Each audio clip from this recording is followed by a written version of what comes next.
Fikiria bilionea anayemiliki majengo marefu, magari ya kifahari na kampuni yenye maelfu ya wafanyakazi.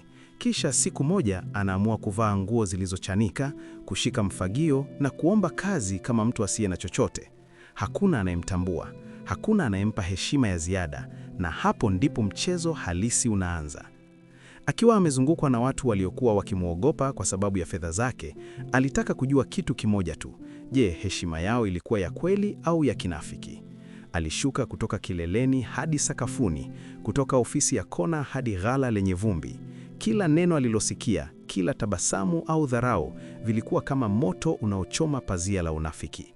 Na siku ukweli ulipofichuka, haikuwa mshangao wa kawaida, ilikuwa kama radi iliyopiga katikati ya jua kali. Waliodharau walitetemeka, waliotenda mema waliinuliwa.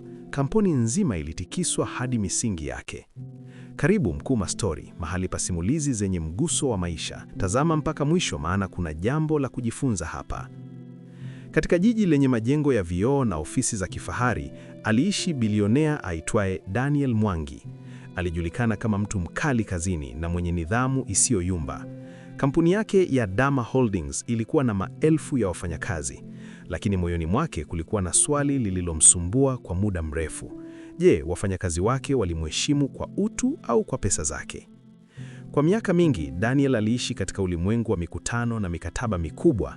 Alizoea watu kumuinamia na kumuita mheshimiwa kila alipofika, lakini hakuwahi kujua hisia halisi za waliokuwa chini yake. Ripoti za utendaji zilikuwa nzuri, lakini je, maadili yalikuwa salama? Hapo ndipo wazo lisilo la kawaida lilipoanza kuota mizizi. Aliamua kujificha nyuma ya sura ya umaskini. Alivaa nguo zilizochakaa na viatu vilivyopasuka. Alipunguza ndevu zake vibaya na kuficha hadhi yake. Hakuna hata mlinzi wa jengo kuu aliyemtambua siku ile. Aliingia kama mwombaji wa kazi ya usafi. Ofisi ya rasilimali watu ilimpa fomu bila hata kumtazama usoni. Alikaa kwenye benchi la plastic akisubiri kama waombaji wengine. Alisikia baadhi ya wafanyakazi wakimcheka kwa sauti ya chini.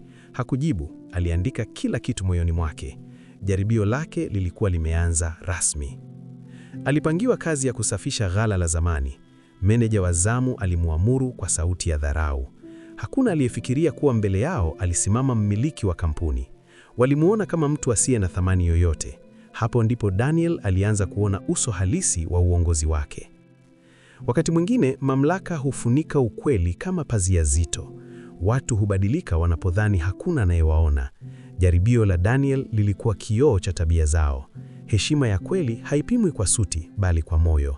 Siku ya kwanza ilimchosha kuliko mikutano yote ya bodi. Alibeba mizigo mizito bila msaada. Baadhi ya wafanyakazi walimpita bila hata salamu. Lakini mfanyakazi mmoja kijana alimpa maji bila kuuliza. Kitendo kidogo kilimvutia Daniel. Kijana huyo aliitwa Kevin Otieno. Alikuwa karani wa kawaida mwenye mshahara mdogo. Alimwambia Daniel, hapa kazi ni ngumu, lakini usikate tamaa. Maneno hayo yalitoka moyoni, si kwa maslahi. Daniel alihisi kitu ambacho hakukihisi kwa muda mrefu. Kadri siku zilivyopita, aliona tofauti kubwa za tabia. Wapo waliokuwa wakimdhalilisha waziwazi, wapo waliokuwa wakinyamaza lakini hawakujali, na wachache sana waliomwonyesha utu. Takwimu za tabia zilianza kuundwa kichwani mwake. Aligundua kuwa baadhi ya wasimamizi walitumia mamlaka vibaya. Walichelewesha malipo ya kibarua bila sababu. Walizungumza kwa keji na vitisho. Hakuna aliyedhani kuwa siri zao zilikuwa zinakusanywa. Jaribio lilikuwa likifichua zaidi alivyotarajia. Wiki mbili zilipita haraka. Daniel sasa alielewa hisia za mfanyakazi wa chini. Maumivu ya kudhalilishwa yalikuwa halisi, lakini pia aliona nuru katika mioyo ya wachache. Uamuzi mzito ulianza kuiva. Kiongozi anayeshuka chini huona kile ripoti hazisemi. Ukweli hauonekani kwenye takwimu pekee, unafichwa kwenye matendo madogo ya kila siku. Hapo ndipo uongozi halisi hujaribiwa, na Daniel alikuwa karibu kuvunja kimya chake. Siku ya mkutano mkuu wa mwaka ilifika. Wafanyakazi wote waliitwa kwenye ukumba mkubwa. Daniel bado alikuwa katika mavazi yake ya umaskini. Alikaa nyuma kabisa kama mfanyakazi wa kawaida. Hakuna aliyemtilia maanani. Mkurugenzi mtendaji alianza kuwasilisha ripoti ya mafanikio. Faida zilikuwa zimeongezeka kwa asilimia kubwa. Ukumbi ulijaa makofi na vigelegele. lakini Daniel hakupiga makofi. Alikuwa na ajenda tofauti. Ghafla aliinuka na kutembea kuelekea jukwani. Walinzi walijaribu kumzuia, lakini aliwataja majina yao halisi. Ukumbi ulitulia kwa mshangao. Sauti yake ilibadilika na kuwa thabiti. Alivua koti lake chakavu na kuonesha suti ya thamani chini yake. Uso wake ulitambulika mara moja. Ukumbi mzima ulisimama kwa mshangao. Baadhi walipauka, wengine walitetemeka. Ukweli ulikuwa umefichuka. Aliwatazama wasimamizi waliomdharau. Hakupaza sauti, lakini ukimya wake ulikuwa mzito. Alisimulia uzoefu wake wa wiki 2. Alitaja matukio kwa tarehe na muda kamili. Hakuna aliyeweza kubisa. Ukweli unapofichuliwa hadharani huwa kama radi.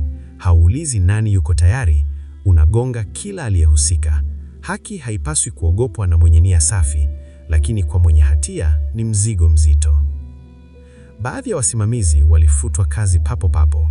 Wengine walipewa onyo kali na muda wa marekebisho. Kevin aliitwa mbele ya ukumbi. Alidhani amefanya kosa, lakini Daniel alimshika mkono. Alimtangaza Kevin kuwa mfano wa maadili ya kampuni. Alipandishwa cheo mbele ya wote. Ukumbi ulilipuka kwa makofi ya kweli safari hii. Kevin hakushindwa hata kuzungumza. Daniel alitabasamu kwa mara ya kwanza. Aliahidi kuanzisha mfumo mpya wa malalamiko ya siri. Hakutaka tena kujifunza ukweli kwa kujificha. Alitaka uwazi uwe utamaduni. Alisisitiza kuwa heshima ni policy, si hisani. Maneno yake yalikuwa mafupi lakini mazito. Baada ya mkutano, ofisi ilibadilika ghafla. Watu walianza kusalimiana kwa hofu, lakini Daniel alijua hofu si suluhisho la muda mrefu. Alitaka mabadiliko ya ndani, si ya juu juu. Hapo ndipo kazi halisi ilianza. Aliunda timu ya maadili huru. Aliweka tathmini za siri kwa viongozi wote. Hakukuwa tena na nafasi ya unyanyasaji. Ujumbe ulikuwa wazi. Kampuni ilikuwa katika zama mpya. Mabadiliko ya kweli hayaanzi kwa adhabu pekee, yanaanza kwa kukubali mapungufu. Kiongozi anayejikosoa huwa na nguvu zaidi. Daniel hakutafuta kulipiza kisasi, alitafuta kurekebisha mfumo. Miezi ilipita tangu tukio lile. Hali ya kazi ilianza kubadilika taratibu. Wafanyakazi walihisi kusikilizwa, malalamiko yalishughulikiwa kwa haraka, uaminifu ukaanza kujengwa upya. Faida za kampuni hazikushuka kama wengine walivyohofia. Badala yake, uzalishaji uliongezeka. Wafanyakazi walifanya kazi kwa ari mpya. Heshima ilileta motisha. Daniel alithibitisha nadharia yake. Alianza kutembelea idara mbalimbali bila taarifa, sio kwa kujificha tena, bali kwa uwazi. Alizungumza na wafanyakazi moja kwa moja, alisikia bila wasaidizi wake. Taswira yake ilibadilika. Wale waliobaki walijifunza somo. Walijua kuwa kila mtu ana thamani. Hakuna aliyedharau mfanyakazi mpya tena. Utamaduni wa kampuni uliandikwa upya, kwa vitendo, si maneno. Kevin sasa alikuwa msimamizi wa idara. Alihakikisha heshima inakuwa sehemu ya utaratibu. Alikumbuka siku aliyompa maji Daniel. Kitendo kidogo kilibadilisha maisha yake, na pia kilibadilisha kampuni. Uongozi hupimwa katika mazingira yasiyo rasmi. Utu ni mtaji usioandikwa kwenye mizania, na anayepuuza hilo hujenga juu ya mchanga. Daniel aliendelea kuongoza kwa tahadhari zaidi. Hakutaka tena kujitenga na hali halisi. Aliweka siku maalum za kufanya kazi za kawaida. Ilikuwa desturi mpya kwake. Ilimkumbusha alikotoka. Vyombo vya habari vilipojua tukio hilo vilimsifu, lakini hakutafuta sifa. Alijua kosa lilikuwa pia lake kwa kutojua mapema. Alikubali jukumu lake kama kiongozi. Hilo lilimpa heshima ya kudumu. Wafanyakazi wapya walifundishwa historia ya tukio hilo. Ilikuwa sehemu ya mafunzo ya utangulizi. Iliwakumbusha kuwa kila mtu anaangaliwa. Lakini ripoti za ndani zilionyesha kupungua kwa malalamiko ya unyanyasaji. Kiwango cha kuacha kazi kilishuka kwa kiasi kikubwa. Timu zilianza kushirikiana zaidi kuliko kushindana kwa chuki. Utamaduni mpya ulikuwa unaota mizizi, na safari hii au kujengwa kwa woga. Daniel aliitisha mkutano maalum wa viongozi wa kati. Aliwapa nafasi ya kuzungumza bila woga. Wengine walikiri kuwa walikuwa wakiongoza kwa presha ya matokeo tu. Hakuna aliyefukuzwa kwa kukiri makosa ya zamani. Alitaka uwajibikaji, si uonevu. Aliweka mfumo wa tathmini unaopima pia utu wa kiongozi, sio tu faida au uzalishaji. Heshima, mawasiliano na haki vikawa vigezo rasmi. Wale waliokuwa na tabia ya mabavu walilazimika kujirekebisha. Hakukuwa tena na kivuli cha mamlaka kisichohojiwa. Katika hafla ya kumbukumbu ya mwaka huo, alisimama jukwaani. Hakuzungumza kama bilionea, bali kama mwajiri aliyejifunza. Alisema wazi kuwa mafanikio ya kampuni yalitokana na watu, si mtaji pekee. Ukumbi ulisikiliza kwa makini kuliko wakati wowote. Ujumbe ulikuwa mzito lakini wa kweli. Kiongozi anayejificha ili kujifunza huwa na ujasiri wa kipekee. Si kila mwenye mamlaka yuko tayari kuona kasoro zake, na hapo ndipo tofauti kati ya tajiri na kiongozi hujitokeza. Baada ya hotuba, Daniel alimuita Kevin pembeni. Alimwambia kuwa cheo si mwisho wa safari, ni mwanzo wa jukumu kubwa zaidi. Kevin alitikisa kichwa kwa unyenyekevu. Alijua alichokishuhudia mwaka ule kilikuwa somo la maisha. Baadhi ya waliowahi kufukuzwa walijaribu kuomba kurejea. Daniel hakufunga milango kabisa. Aliwapa nafasi ya mahojiano mapya chini ya masharti mapya. Alitaka kuonyesha kuwa haki inaweza kuambatana na rehema, lakini bila kurudia makosa ya zamani. Vyuo vya biashara vilianza kumwalika kutoa mihadhara. Alihadithia jaribio lake bila kupamba sana. Alieleza hasara ya kutojua yanayotokea chini. Alisisitiza kuwa utamaduni wa shirika ni mtaji usioonekana.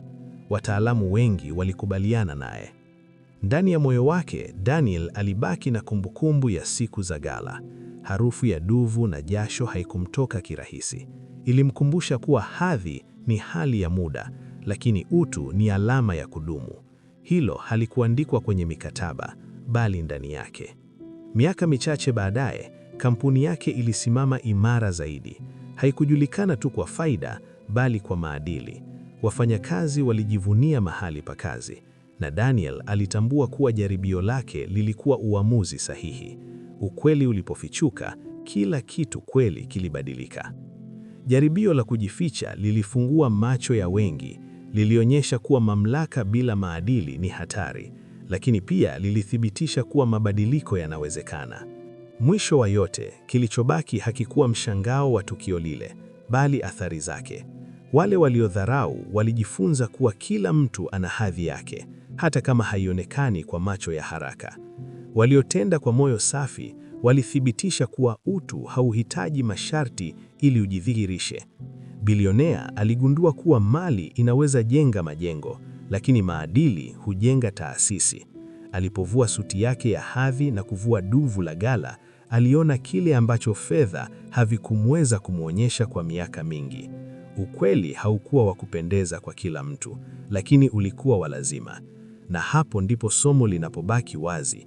Usimdharau anayesimama mbele yako kwa sababu hujui historia yake. Mamlaka hubadilika, mali hupita, lakini tabia huacha alama ya kudumu.